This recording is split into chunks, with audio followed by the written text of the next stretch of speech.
Hello students, welcome back to my channel. आज के video lecture में मैं आप लोगों को एरिथ्रोपोइसिस पढ़ाने वाली हूँ। काफ़ी इजी वे में पढ़ाने वाली हूँ, तो आप वीडियो को पूरा देखिएगा। चैनल को सब्सक्राइब करके बेल आइकन को प्रेस कर दीजिएगा। तो चलिए वीडियो को स्टार्ट करते हैं बिना किसी डिले के। तो एरिथ्रोपोइसिस जो होता है ये प्रोसेस होती है रेड ब्लड सेल के फॉर्मेशन की एंड डेवलपमेंट मैचुरेशन की, ठीक है। एंड हीमोपोइसिस और हिमेटोपोइसिस क्या होता है? ये प्रोसेस होता है development, origin and maturation of सारे ब्लड सेल्स का, ठीक है। अब सबसे पहले हम बात कर लेते हैं एरिथ्रोपोइसिस की, यानी कि हमारा रेड ब्लड सेल्स कैसे बनता है। फीटल लाइफ के दौरान, यानी कि इंट्रा यूट्राइन लाइफ के दौरान ये 3 स्टेजेस में बनता है। मीजोब्लास्टिक स्टेज में ये फर्स्ट 2 मंथ में बनता है from the mesenchyme of yolk sac से, और hepatic stage from 3rd month ये लिवर एंड स्प्लीन में बनता है। एंड माइलॉइड स्टेज जो होता है वो लास्ट 3 मंथ का स्टेज होता है। यहाँ पे RBC, red bone marrow and liver से फॉर्म होती है। न्यूबॉर्न चिल्ड्रन में ये फॉर्म होता है रेड बोन मैरो से, एंड अडल्ट्स में 20 साल तक red bone marrow and long bone से। After 20 years from membranous bone, जैसे कि वर्टिब्रा हो गया, स्कल हो गया, स्कैपुला हो गया, रिब्स हो गया, और हमारा फ्लैट बोन्स जो होता है उससे हमारे क्या बनते हैं? रेड ब्लड सेल्स बनते हैं। अब जो प्रोसेस होता है ब्लड सेल्स का एंड एरिथ्रोपोइसिस का, ये प्रोसेस काफ़ी इंपॉर्टेंट है, ठीक है। इसको हम डिटेल में देखने वाले हैं। अभी मैं आपको बुक से भी इसका डायग्राम दिखाने वाली हूँ। तो चलिए हम देखते हैं इसको बुक से। स्टूडेंट्स, सबसे पहले आपका ये समझना जरूरी है कि हमारा जो जितने भी सेल्स बनते हैं वो कैसे बनते हैं। तो हमारे पास स्टेम सेल होता है, ठीक है।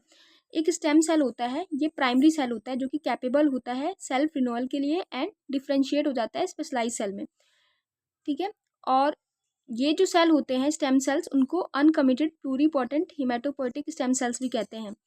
और ये जो अनकमिटेड PHSC सेल्स होते हैं वो आपको जितने भी टाइप्स के ब्लड सेल्स होते हैं उनको राइज दे सकते हैं। Early stage PHC are not design to form particular type of cell. अब जब ये सेल जो होते हैं वो पार्टिकुलर टाइप के स्पेशलाइज सेल बनाते हैं तो इसको कमिटेड PHSC बोलते हैं। ये देखो हमारा स्टेम सेल है, पहले वो अनकमिटेड था, उसके बाद ये कमिटेड हुआ और स्पेशल टाइप के सेल्स को इसने क्या किया? राइज किया। जैसे कॉलोनी फॉर्मिंग ब्लास्टोसाइट्स है, ये कॉलोनी फॉर्मिंग यूनिट M बनाएगा जो प्लेटलेट्स फॉर्म करेगा। कॉलोनी फॉर्मिंग यूनिट एरिथ्रोसाइट्स जो है वो हमारा RBC बनाएगा, और कॉलोनी फॉर्मिंग यूनिट जो हमारा GM है वो हमारा ग्रैनुलोसाइट्स बनाएगा, जैसे कि neutrophils, basophils, eosinophils and monocytes. And lymphoid stem cells जो है वो हमारे लिम्फोसाइट्स बनाएंगे, ठीक है। तो यहाँ इतना समझ में आया आपको। अब हम बात करने वाले मेनली आज हमें एरिथ्रोपोइसिस की जो प्रोसेस होती है उसके बारे में डिस्कस करना है, तो वो देख लेते हैं। अब देखो स्टूडेंट्स, हमें पढ़ना है कि रेड ब्लड सेल्स का फॉर्मेशन कैसे होता है। तो जो हमारे प्लूरीपोटेंट हिमेटोपोइटिक स्टेम सेल्स हैं उन्होंने कॉलोनी फॉर्मिंग यूनिट एरिथ्रोसाइट दिया, ठीक है।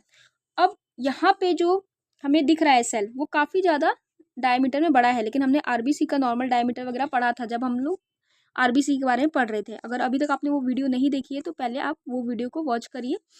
तो जो कॉलोनी फॉर्मिंग यूनिट एरिथ्रोसाइट है वो कन्वर्ट होगा प्रो एरिथ्रोसाइट्स में। यहाँ पे आप साइज देखो एंड न्यूक्लियस को देखो, ठीक है। एंड लास्ट में आप कंपेयर करना उसको। सेकंड स्टेज में ये अर्ली नॉर्मोब्लास्ट है, सेकंड स्टेज।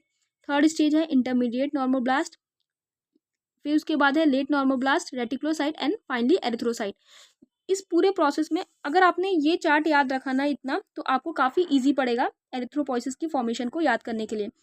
यहाँ पे देखो पहले ये सेल कितना बड़ा है, न्यूक्लियस भी है इसके अंदर, लेकिन जैसे ही हम लोग को एरिथ्रोसाइट्स की लास्ट प्रोसेस आती है बनने में तो इसमें से न्यूक्लियस जो है वो डिसअपेयर हो गया है, कलर भी इसका रेड हो गया है, एंड साइज भी इसका RBC का जो हमारा नॉर्मल साइज होता है उतना साइज इसका हो गया है। एंड इसका जो शेप देखो, जो हमारा एरिथ्रोसाइट का शेप होता है बायकॉनकेव और डिस्क शेप, वो शेप भी एरिथ्रोसाइट का हो गया है। अब इस प्रोसेस को हम यहाँ पे देखते हैं स्टेज वाइज। आपको सैम्बोलिंगम बुक में काफ़ी अच्छा एक चार्ट मिल जाएगा, टेबल 9.1। सो स्टूडेंट्स, इस टेबल की मैं बात कर रही थी, यहाँ पे काफ़ी अच्छा आपको स्टेज वाइज बताया है। देखो प्रो एरिथ्रोब्लास्ट में डायमीटर 20 था, न्यूक्लियस जो है उसमें न्यूक्लियस था, लेकिन हमारे RBC में तो न्यूक्लियस नहीं होता है। स्टेनिंग प्रॉपर्टीज और इंपॉर्टेंट इवेंट क्या हो रहा है ये बताया है। Synthesis of haemoglobin pro erythroblast में स्टार्ट हो गया है। अर्ली नॉर्मोब्लास्ट में अभी भी साइज बड़ा है, 15 न्यू है, और लेकिन अब यहाँ पे न्यूक्लियस जो है वो डिसअपेयर होना स्टार्ट हो गया है। इंटरमीडिएट नॉर्मोब्लास्ट में हमने क्या देखा, साइज अभी भी जो है वो बिगर है, 10 to 12 है, और हीमोग्लोबिन जो है लेकिन अब आना स्टार्ट हो गया है। फिर लेट नॉर्मोब्लास्ट वाली स्टेज आती है एरिथ्रोपोइसिस में। अब इसमें साइज धीरे धीरे छोटा होना स्टार्ट हो गया है, 8 to 10 न्यू हो गया है, न्यूक्लियस डिसअपियर हो रहा है बाय पाइक्नोसिस, ठीक है।